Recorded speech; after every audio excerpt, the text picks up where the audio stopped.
Hello, ladies and gentlemen. Welcome back to the Chicago Conservative. If you are a new viewer, make sure you hit and smash that like, subscribe button, guys, because it's free. And if you are a returning viewer, then thank you guys for coming back. I really, surely appreciate it, okay? Now, I have a few announcements for you guys. Man. If you are not registered to vote, me and you gonna be beefing. I ain't gonna lie. It's the final countdown. Almost November 5th, guys. So you guys already know. Go out and go vote for Donald Trump. Do not go vote for Kamala Harris, because if you do, you don't love your country. I'm just being honest with you. You love illegals more than you love this country. Do you want to destroy everything in this country? Just ask yourself that. If you want to destroy this country, go vote for Kamala Harris. Now, second announcement I want to make. I saw the poll, guys, okay? Now, I'm going to be trying to do live videos now. Going to just be throwing myself in a, video probably at the bottom somewhere while we react to the video together, guys. And then I'm just going to be doing the same thing, giving my, input at the end and stuff like that. So it's going to be fun, guys. So, the third announcement I actually want to make is that the Chicago Red organization is finally dropping the commercial today, guys. And you guys already know we've been talking about this commercial for so long. I'm really, really, really excited about sharing this with you guys. So that will be dropping, I'm pretty sure, today. So make sure you guys tune into that. So without further ado, let's just get right into this video. And you guys already know what we talking about. We talking about Joe Rogan and Donald Trump and this interview, man. Now, this interview was absolutely amazing. It was almost like 3 hours. 3-hour interview with Joe Rogan and Donald Trump is mind-blowing. Mind-blowing. Like, if you didn't like Donald Trump before, you dog show like him now. You gotta like Donald Trump after this Joe Rogan interview, especially the things that he was talking about in this interview was just absolutely insane, man. He was ranting a little bit, but man, this dude literally got a 9.5 out of 10. In my opinion, he dominated this interview. Just saying, like, he was answering the questions that wanted to be answered, by the way. There was no disrespect on no one's end. Now, I'm pretty sure Joe Rogan isn't really a Trump supporter, but this interview really made him not look bitter. You know what I'm saying? So that looks good on Joe Rogan's end and Donald Trump's end. He definitely won over the people. I'm going to just say that off back. I'm glad he brought up the bad choices that he made when he first became president. People like John Bolton, like things like that, like these neocons. So my thing is this, guys. Trump won without even trying with this Joe Rogan interview. He absolutely won. Like, I'm talking about everything now when it comes to immigration. I mean, how can you not accept defeat after this, Kamala Harris? And then you got Michelle Obama going out there talking about, oh, Donald Trump is scared of the media. Why? He is currently on Joe Rogan. This person is stupid. So it's like he brought up Kamala Harris and how dumb she is as well. And how, basically how she was trying to say he loves Hitler and all this dumb stuff. Look, man, do you guys know who Hitler is? This dude was gassing people in chambers, bro, watching them die. How could you compare somebody so vile and cruel to someone nearly like nice and kind like Donald Trump? You guys have to be stupid, bro. I'm tired of being nice at this point because you guys must not know who Hitler really was, bro. Do you know who Hitler is? Hitler will murder you like without even a thought. What are you talking about? And he was murdering Jews for no reason. 6 million, preferably. So I don't know what you guys are talking about. Trump ain't out here trying to cause a genocide. What is wrong with y'all? I'm so tired of that Hitler garbage. It's making me sick. But anyways, like, she needs an IQ test. And I agree, Donald Trump. I think she needs an IQ test, Kamala Harris, because this lady is fairly incompetent. She don't even know what the selective service is, guys. Can you think of a right that women have that men don't have? She said, no, not what I can think of. Yeah, so this lady is in charge of sending you to war if it goes down, gentlemen. Yeah, just saying. But it's like, this is why I believe he won over the people in general. It's because he brought up these files, guys, these JFK files and these Martin Luther King files. And he said, like, if you saw what I saw, you wouldn't want to see them either. You would not want to see what happened either. Like, what kind of mess? Man, put that dude in office now. He said if he gets elected, he will release those files with Martin Luther King and JFK. These are people that were against the establishment, by the way, just like Donald Trump. Just to let you know, Hillary Clinton is literally like, that's Hillary Clinton right now, because if he gets his hands on those files, she is cooked. He knows it. She knows it. The American people knows it. And especially the Democrats, guys. But that's what I'm saying. Like, they are slipping, these Democrats, man. Like, they know, like, me personally, I think Trump won. Like, it's not even close no more. Trump winning the election.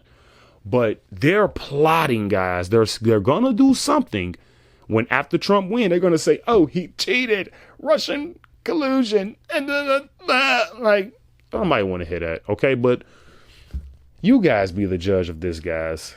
Let's roll the clip of Joe Rogan and Donald Trump interview. The biggest thing was just that first moment of being in this hallowed, it was really a hallowed place to me. It was surreal. It was beyond. To me, that was the experience. It was a surreal experience. And then with time, that wears off. With time, it becomes, your place where you stay. And I was doing a lot of, I had two things that I really focused on: governing the country and survival. Because from the moment I won, before I got to office, all of a sudden, they came down. Nobody has ever been treated that way.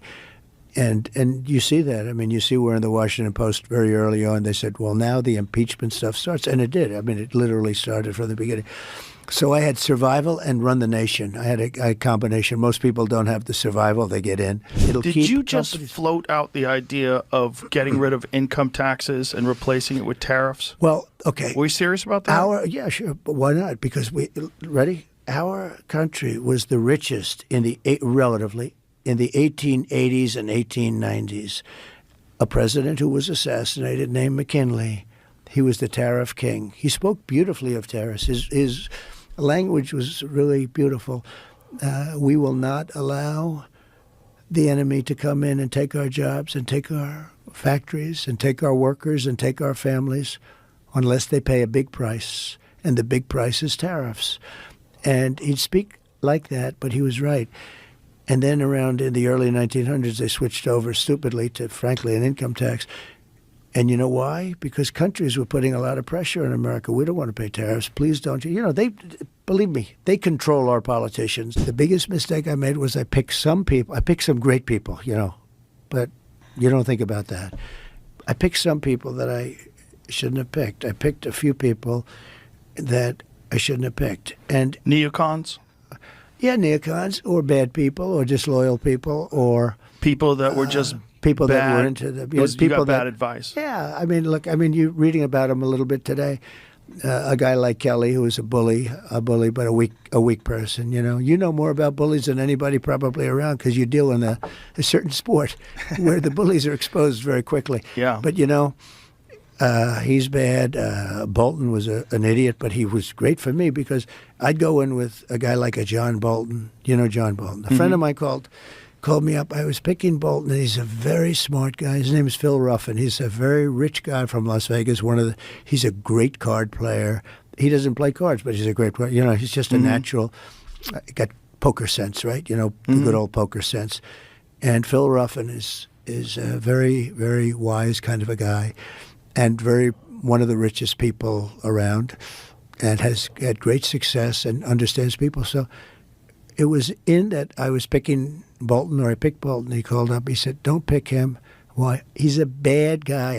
Now, he wasn't in politics at all. He's in various businesses. He said, "He's a bad guy. It always works out bad with that guy."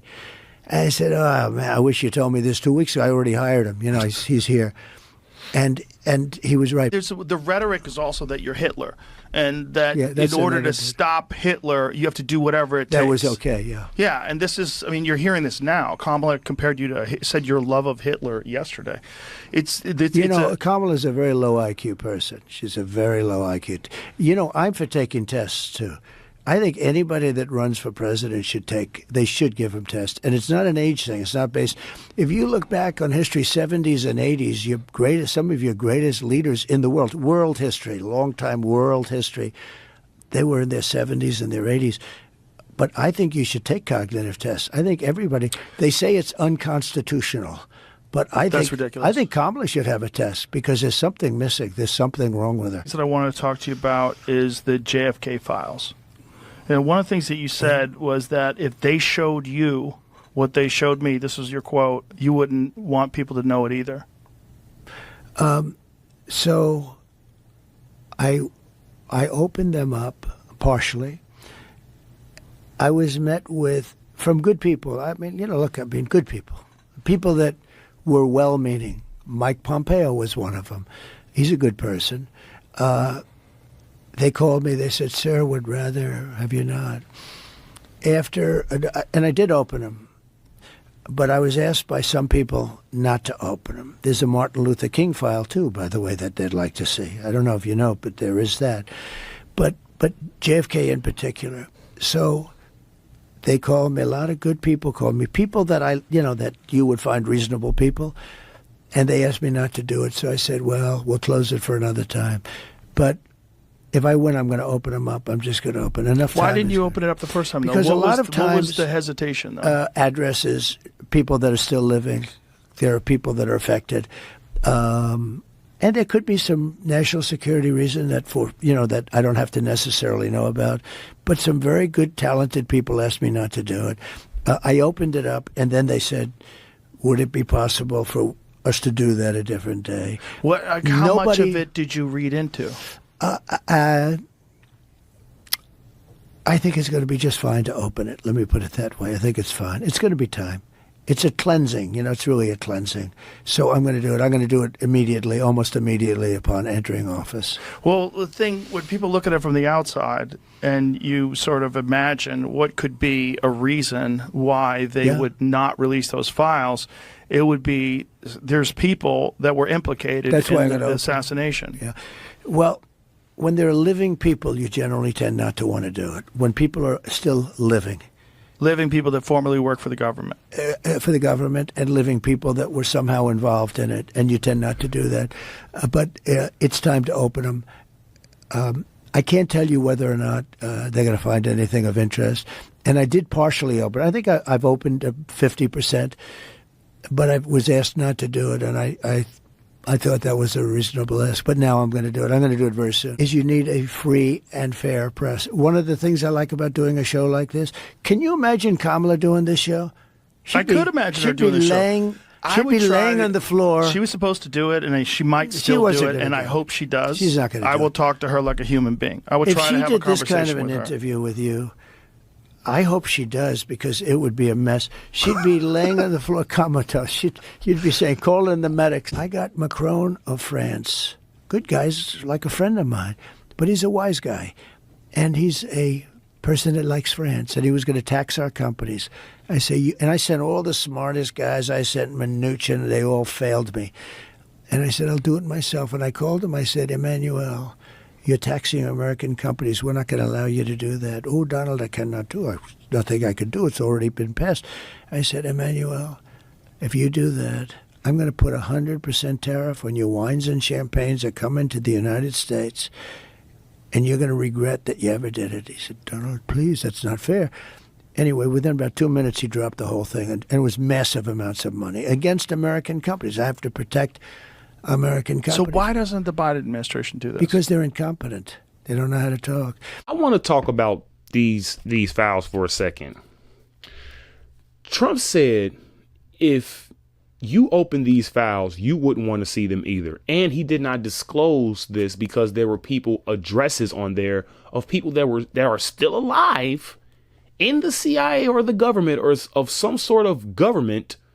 And it's like, yo, that honestly, but you got to think, bro, Americans are stupid. They don't care about, like, the average American don't care about stuff like this.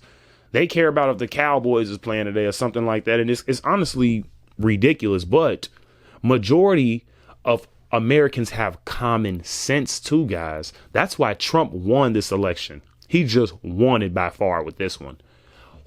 First of all, the man's is saying no tax on tips. He's trying to get the illegals out of here. He's trying to give the American people a break. He's trying to make our own oil, so that's less gas. He's trying to put tariffs on these other countries like France, and so they can stop ripping us off like China.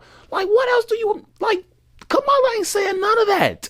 Kamala will never be on Joe Rogan. She's a moron. You think Kamala Harris, like, you've seen her butchering every other interview. And the only ones that she's been good at is the ones that have been throwing her a bone. Like, come on, man. These people ain't stupid. And when it comes to tariffs, I'm sorry, guys. I really want to talk about that because I was in you don't even want to call it a debate, but it's like I was debating against this liberal Kamala supporter, and he was saying how, tariffs will increase. He was saying tariffs will increase inflation in America. I'm like, dude, how does that make sense? You do realize if Trump put 100% tariff on everything, these countries have no choice but to they have to give us our money, or they have to get rid of that tax that they're putting on their product that's coming into our country. You're going to get one or the other. So we're going to get paid regardless, or we're going to get a break regardless. That's how you do business, man. Come on, guys. Trump is boss Trump. He ain't playing with nobody. He ain't playing with North Korea. He ain't playing with Iran. He ain't playing with nobody, bro. Even look like Houthis, bro. You guys have to vote Trump this year, bro. I don't even know what's wrong with you guys. Like, Kamala Harris won't do nothing for the American people. What is she going to do for you? What is she going to do for your family, your kids? She ain't going to do nothing. She's going to laugh and she's going to say, yeah, it's an opportunity economy. Like, we don't even know what that means yet. And it's literally about to be November and we still don't know what an opportunity economy is. Like, you're a moron. If you vote for Kamala, you're a moron too. Who cares if she's man, listen, man. Donald Trump has a plan. Kamala has no plan. Donald Trump is America first. Kamala isn't. Donald Trump actually has a family and raised his family with his own children. Kamala don't have kids. I don't know if you guys realize that, but she don't have kids. So I don't know if one interview, she talking about, yeah, one of those was being a hard parent. Like, what are you talking about? You don't have kids, lady. You see how this lady just be talking? Like, this lady just be talking. This lady said she put greens in the bathtub where people feet and ass and all that dirt be. Like, come on, man. Like, that, she disrespects us while Trump supports us since the 90s, since the 80s. Trump has been rocking with us. And all come strolling Kamala Harris. Oh, yeah, I'm black. No, you're not black. You're a DEI hire portraying to be black. And then you can't even be black right. How are you messing up being black? Eminem can't even get that wrong. And he's a white guy. Eminem is more blacker than you. Come on, man. Like, I don't know what you guys are drinking over there if you vote for Kamala Harris, but Trump is winning this year. And it's not even close. I want to see what's in those files. I want no tax on tips because I'm a worker, unlike you other lazy people that wants a handout. And then you got other people saying, oh, if black people voting for Trump, that's because they want a handout. No, stupid. We want a break. We want a break from the Democrats and their taxes. You do realize any Republican that you put in office, you're going to get a tax break, right? But they wouldn't know that because they're dumb. They're stupid. But anyways, guys, like I said, next video, we going to be reacting together. OK, so like I said, the goal is 100,000 subscribers. So smash that like button. The commercial will be dropping, like I will say, later on today, guys. So be on the lookout for that as well. So, man, tune in next time, guys. Make sure you guys go out and vote too. I will see you guys next time, and I am out of here. Peace.